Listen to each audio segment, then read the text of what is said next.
Cricket की इस रणभूमि में जब भी बेस्ट वर्सेस बेस्ट की लड़ाई होती है तो कई सारे रिकॉर्ड्स बनते हैं तो कई सारे रिकॉर्ड्स टूटते भी हैं। और इस खेल में ऐसे मुकाबले बहुत कम होते हैं जो शायद तब तक याद रखे जाएं जब तक क्रिकेट का यह खेल जीवित है। ऐसा ही एक मुकाबला खेला जाता है 2006 में, जब एक दिवसीय अंतर्राष्ट्रीय क्रिकेट में पहली बार 400 से ज्यादा का स्कोर बनता है। और उससे भी कमाल की बात तो ये थी कि शराब के नशे में ये स्कोर आज चेज भी होता है। जी हाँ, इस मुकाबले में शराब के नशे में खेली जाती है एक धुआंधार पारी। तो स्वागत है आपका क्रिक सागा के एक स्पेशल एपिसोड में। कहानी ओडीआई क्रिकेट के सबसे बड़े रन चेज की। कहानी उस मुकाबले की जब एक मैच में 2 खिलाड़ियों को प्लेयर ऑफ द मैच से नवाजा गया था। ऐसा मुकाबला क्रिकेट के इतिहास में शायद ही दोबारा कभी देखने को मिलेगा। जब साल 2006 में ऑस्ट्रेलिया और साउथ अफ्रीका के बीच 5 मैचों की वनडे सीरीज का निर्णायक मुकाबला खेला जाना था। ऑस्ट्रेलिया ने पहले बैटिंग करी और मैदान पर आई एडम गिलक्रिस्ट और साइमन कैटिस की ओपनिंग जोड़ी। ऑस्ट्रेलिया का दबदबा उन दिनों अंतर्राष्ट्रीय क्रिकेट में इस कदर था कि जो भी टीम ऑस्ट्रेलिया को हराती थी वो अगले दिन के अखबार की सुर्खियां बन जाती थी। और अपनी फितरत के अनुसार ही ऑस्ट्रेलियन खिलाड़ी पहली गेंद से ही साउथ अफ्रीकन गेंदबाजों के पीछे पड़ गए। मानो ऑस्ट्रेलियन खिलाड़ियों को ड्रेसिंग रूम से ये हिदायत दी गई हो कि आज इतना बड़ा स्कोर खड़ा करना है जहां तक पहुंचने का साउथ अफ्रीका सोच भी ना पाए, क्योंकि 15 ओवर में ही ऑस्ट्रेलिया का स्कोर 100 के आसपास था। तभी साउथ अफ्रीका को पहला विकेट मिलता है गिलक्रिस्ट के रूप में, जिन्होंने मात्र 44 गेंदों में ताबड़तोड़ 55 रनों की पारी खेली थी। अब क्रीज पर आए कप्तान पॉन्टिंग,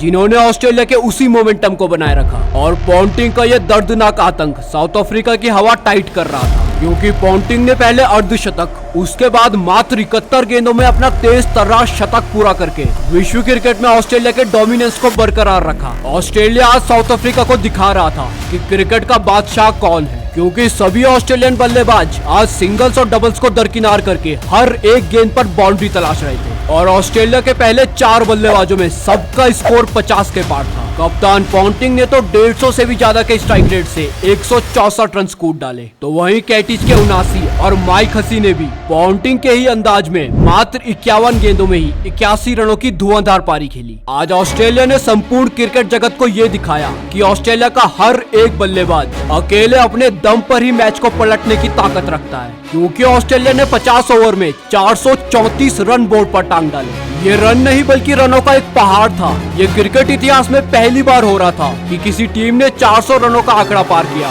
आज क्रिकेट का इतिहास भी कंगारुओं को सलाम कर रहा था और उनका ये कोहराम देखकर पूरा क्रिकेट जगत हिल चुका था। परंतु सभी साउथ अफ्रीकन खिलाड़ी इनिंग्स ब्रेक के दौरान किसी भी तनाव में नहीं थे, क्योंकि उन्हें पता था कि इस लक्ष्य का पीछा तो होने से रहा, तो सभी आपस में मजाक मस्ती कर रहे थे। तभी साउथ अफ्रीका के सबसे एक्सपीरियंस्ड ऑलराउंडर जैक कैलिस कहते हैं, मुझे लगता है कि हमारे बॉलर्स ने आज अच्छा काम किया है। इस विकेट पर कम से कम 450 रन बनने चाहिए थे। ऑस्ट्रेलिया ने कुछ कम रन्स बनाए हैं। ये बात सुनते ही सभी साउथ अफ्रीकन खिलाड़ी भौचक्के हो गए। ये वाकया सभी साउथ अफ्रीकन खिलाड़ियों के कलेजे को चीर रहा था। ड्रेसिंग रूम में तनाव वापस आ चुका था और पहली इनिंग में एक विकराल कीर्तिमान तो बन चुका था, परंतु दूसरी इनिंग में जो होता है उसके लिए संपूर्ण क्रिकेट जगत अभी तैयार नहीं था। दूसरी इनिंग में क्रिकेट का एक ऐसा अध्याय जुड़ने वाला था जिसे कई दशकों तक याद रखा जाएगा। अब मन में हौसला और आंखों में उम्मीद लिए साउथ अफ्रीकन पारी शुरू होती है, लेकिन उनके लिए शुरुआत बेहद साधारण रही और दूसरे ओवर में ही अफ्रीका की ओपनिंग जोड़ी टूट चुकी थी।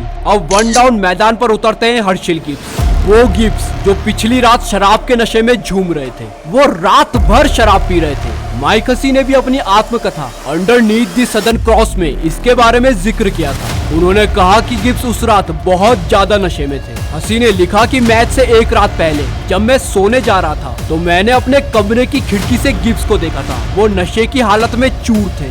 रात भर गिब्स शराब पीते रहे और मैच वाले दिन सुबह नाश्ते से 1 घंटा पहले वो अपने रूम में गए। वो इस पूरे मुकाबले में नशे के खुमार में ही थे और इसी खुमार में वो आज इतिहास रचने वाले थे, क्योंकि आते ही गिब्स ने ऑस्ट्रेलिया पर जवाबी हमला कर दिया और कप्तान स्मिथ के साथ मिलकर बेधड़क स्कोरबोर्ड्स पर रन्स टांगते रहे। दोनों की ये बल्लेबाजी कंगारुओं को घुटने टेकने पर मजबूर कर रही थी। गिब्स के भीतर जोश और जुनून उबाल मार रहा था, जिस उबाल में ऑस्ट्रेलिया दहक रहा था। दोनों अब अपना अपना अर्धशतक भी पूरा करते हैं। रनों का ये अंबार चढ़ता ही जा रहा था। इसके बाद कप्तान स्मिथ 55 गेंदों में 90 रनों की बेपाक पारी खेलकर चलते बने, परंतु गिब्स का यह कहर जारी रहा।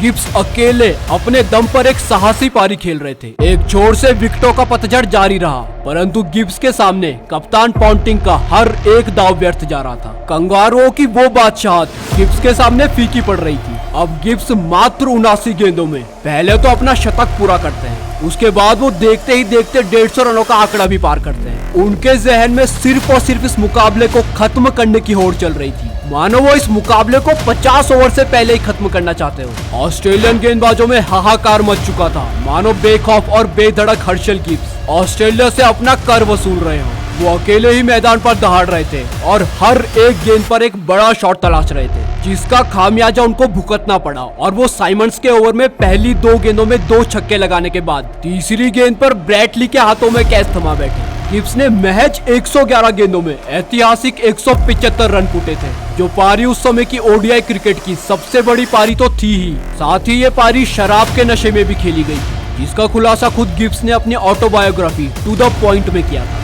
गिब्स ने बताया कि उस मैच के पहले की रात उन्होंने बहुत ज्यादा शराब पी थी और वो रात भर नहीं सोए थे, इसीलिए मैच वाले दिन भी वो नशे के खुमार में ही खेल रहे थे। लेकिन मुकाबला अभी समाप्त नहीं हुआ था। हालांकि गिब्स अब साउथ अफ्रीका का साथ छोड़ चुके थे, परंतु गिब्स की इस पारी से साउथ अफ्रीकन खेमे में मैच जीतने का हौसला और उम्मीद जरूर जाग गई थी। और गिब्स की इस पारी ने पॉन्टिंग की 164 रनों की पारी को धुंधला सा कर दिया था और साउथ अफ्रीका अभी भी अपने लक्ष्य से 136 रन दूर था। इसके बाद इस फंसते हुए मैच को जोहान वंडरवॉथ और मार्क बाउचर के बीच हुई अर्धशतकीय साझेदारी ने जीत की दहलीज तक तो पहुंचा दिया था, परंतु साउथ अफ्रीका लगातार विकेट्स भी खोता जा रहा था। और अभी भी साउथ अफ्रीका को यह मुकाबला जीतने के लिए और इतिहास रचने के लिए आखिरी ओवर में 7 रनों की दरकार थी। इस मुकाबले में बॉल दर बॉल रोमांच बढ़ता ही जा रहा था। पहली गेंद पर बाउचर ने बाउंड्री की तलाश में एक जोरदार शॉट लगाया, लेकिन ब्रैटली ने गेंद को अपने जूते से रोक दिया और जहां साउथ अफ्रीका को चौका मिलना चाहिए था, वहां मात्र 1 ही रन मिला। अगली गेंद पर एंड्रू हॉल चौका जड़ देते हैं और मुकाबला पूरी तरह से साउथ अफ्रीका के पक्ष में मुड़ चुका था। अब सारा प्रेशर कंगारुओं पर था, लेकिन ऑस्ट्रेलिया भी आखिरी गेंद तक हार मानने वाला नहीं था, क्योंकि अगली गेंद पर ब्रैटली हॉल को क्लार्क के हाथों कैच आउट करवा देते हैं और तराजू पर बैठा यह मुकाबला एक बार फिर से करवट लेता है। इस मुकाबले में रोमांच अपनी चरम सीमा पर था। अब साउथ अफ्रीका के पास मात्र 1 ही विकेट बचा था। अब यहाँ विकेट गिरना साउथ अफ्रीका के लिए मौत के समान था, लेकिन अगली गेंद पर मखाया ने एक सिंगल लेकर स्कोर को एक लेवल पर ला दिया। अब 2 गेंदों में 1 रन ही चाहिए था। बाउचर स्ट्राइक पर थे। दर्शकों सहित खिलाड़ियों की भी सांसें थम चुकी थी, पर बाउचर ने अगली गेंद पर विजयी चौका लगाकर न सिर्फ साउथ अफ्रीका को यह जीत दिलाई, बल्कि इस रिकॉर्ड ब्रेकिंग मुकाबले में अपना नाम भी हमेशा हमेशा के लिए अमर कर दिया। साउथ अफ्रीका ने आज इतिहास को बदलकर एक नया इतिहास लिख दिया था। सभी साउथ अफ्रीकन खिलाड़ी दौड़कर मैदान पर आए और इस ऐतिहासिक जीत का जश्न मनाने लगे। हर एक खिलाड़ी आज अपनी भावनाओं को छुपाने में नाकामयाब कोशिश कर रहा था, क्योंकि ये पल,